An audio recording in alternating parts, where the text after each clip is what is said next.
5 seconds. Mr.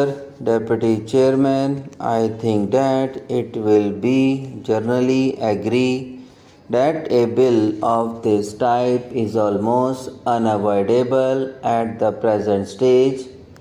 There may be differences about some measures and also about the extent to which the government proposes to go, that some fiscal control would be necessary at this stage when we are having development programs on a very large scale, a good part of which would be financed through deficit financing will, I hope, be uncontested. I think the fact that in the second 5-year plan the greatest emphasis has been placed on heavy industries, especially on the production of certain type of capital goods, lends further force to an argument of this type. I am aware that the second 5-year plan has also provided that there will be an expansion in consumption, but I have no doubt that the greater emphasis on capital goods will result in at least a temporary shortage in consumer goods, and this may lead to further inflationary pressures. To a certain extent, such pressures have already been felt. The recent rise in prices is a kind of warning of the kind of situation that may develop unless we are careful from the very beginning. Therefore, I would say that this measure of the government, in so far as I can understand it, has a twofold aim.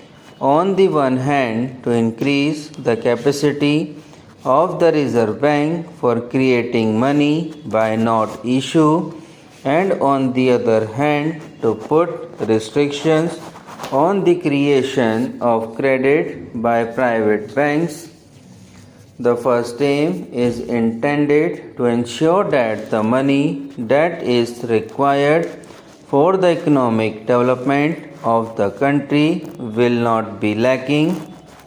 The second is to see that unregulated creation of credit by private scheduled banks will not create a situation whereby inflationary pressures would become too great.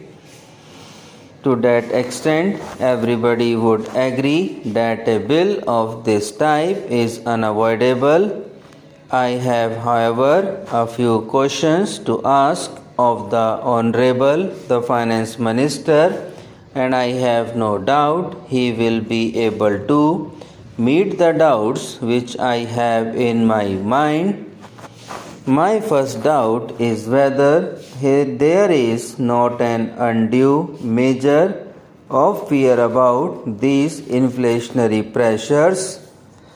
In the second plan, there is an uncovered gap of rupees 400 crores, and there is also a proposal to have rupees 1200 crores of deficit financing, and so we may say that deficit financing would be of the order of rupees 16 crores, because after all the uncovered portion has to be met somehow or the other.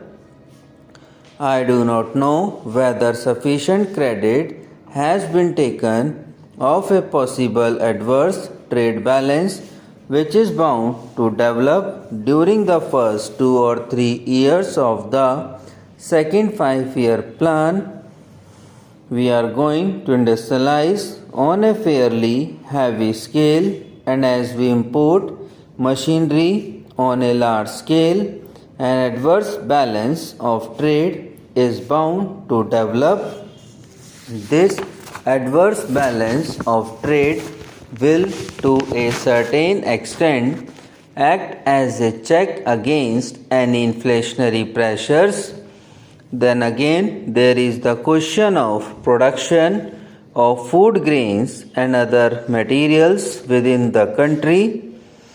Our economy is an expanding economy at the moment, and I think that by the end of the first year of the second plan or sometime during the second year of the second plan, many of the measures which are undertaken during the first plan will start yielding results. Many of the major irrigation projects will give full dividends, and the production of food grains in the country is bound to go up. As the production of food grains goes up within the country, it will again be a check on inflationary pressures.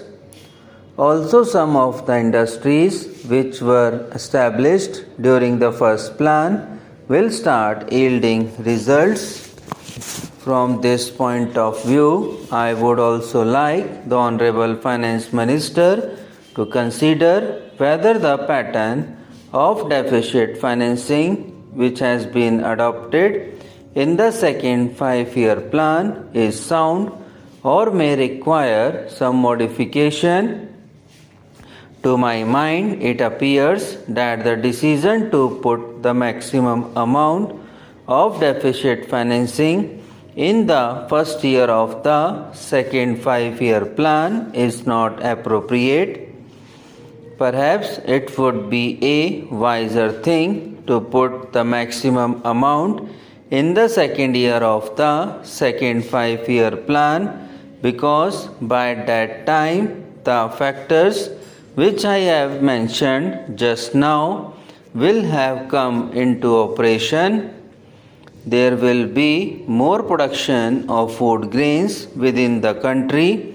Some of the food grains result of industrialization during the first 5-year plan will begin to be felt, and as there will be a larger volume of commodities of every type in the country, a larger dose of deficit financing in the second year of the second 5-year plan may prove a more salutary measure than the decision to have the largest dose in the first year.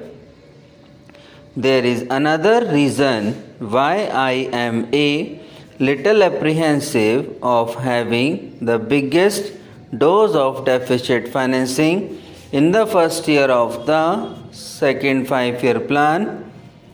If once the inflationary process starts, if once there is any disturbance in the psychology of the market, the results are difficult to foresee.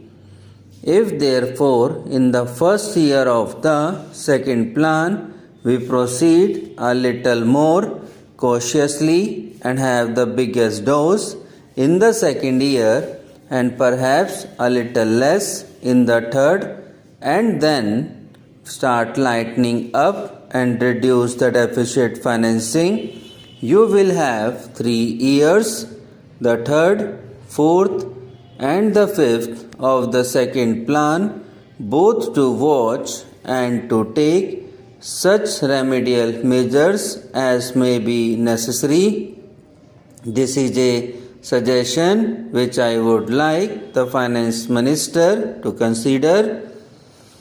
I am mentioning it here because I think it has a definite relevance to the proposal he has made for currency expansion by doing away with the ratio between the gold bullion and the securities.